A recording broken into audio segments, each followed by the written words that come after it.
Hello Internet, and welcome to Beginner Tips for Oxygen Not Included, the new game by Klei, the creators of Don't Starve. In this game, you've crashed inside a planet, don't ask me how, and you need to help your colony survive. It's along the lines of RimWorld, Dwarf Fortress, Stonehearth, etc. It is currently in alpha, so any and all of this is subject to change. Now on to the tips. The first thing you're going to do is choose your colonists, or in this game they call them duplicants. You start with 3 who all seem to have randomly generated stats.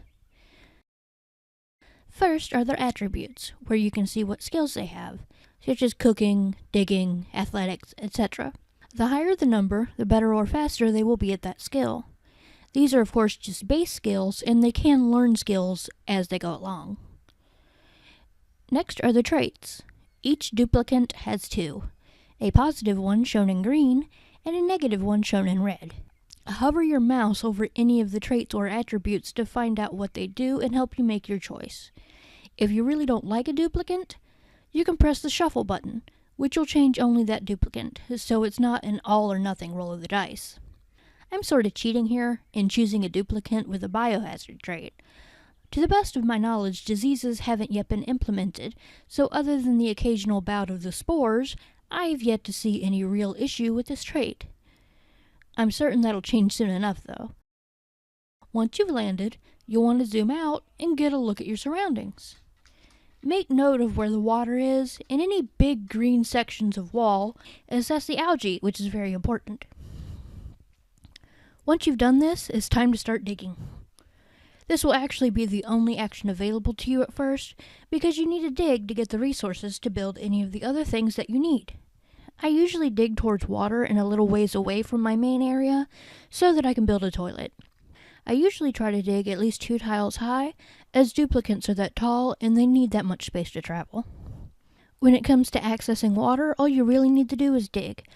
Once your duplicants can get within range of water, they will collect it automatically, so no pipes are needed early in game.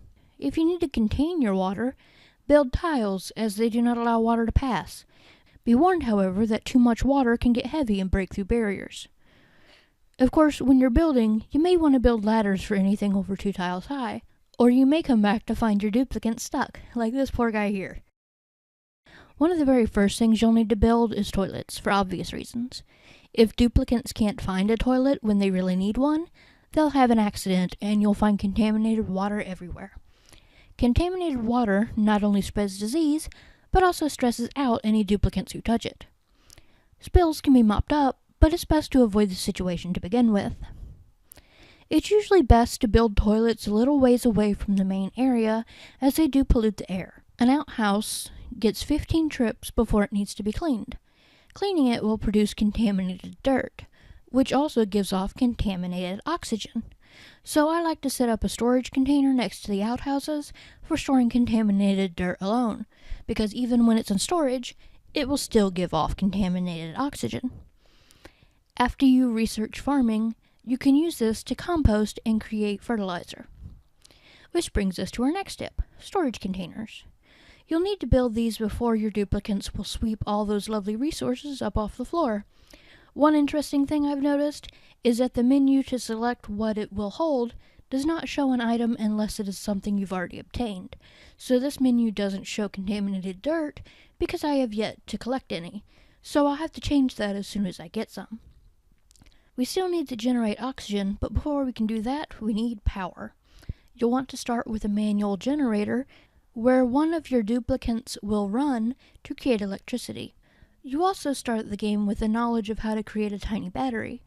You'll want to use this to store electricity so that things will continue to run even when your duplicant takes a break.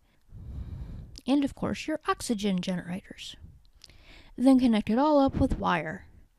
Anything that requires power will show a plug icon when in the wire overlay.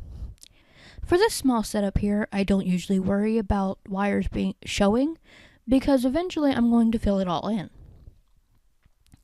However, when building things further away, you're going to want to hide the wires underneath tiles, as bare wires will bring the decor down and stress out your duplicants. Another way to cover wires is with decor, Once you've researched decor, you can put up paintings and sculptures in places where bare wire is showing. So if you absolutely must show wire, keep that in mind. And of course, algae. This is the stuff you'll be making most of your oxygen from. Algae is a term that refers to a variety of aquatic plant life, but for our purposes, it's this big bunch of green stuff over here. Dig it, gather it, and love it. It's your life. At least until you run out, at which point you'd better hope you have some slime, which can be processed to produce more algae. But more on that in another video. And lastly, research. Most of what you can do in this game can't begin until you research. I usually start with farming to get the compost heap and the planter box for growing food. Dig up wild plants for seeds. And that's about it for the basics. I hope this helps some of you get started, and of course, as the game develops, I'll be sure to update this. Keep an eye out for my more in-depth looks at traits, attributes, stress, and more to come. This has been Evil Black Cat wishing you love, luck, and legendaries. Later.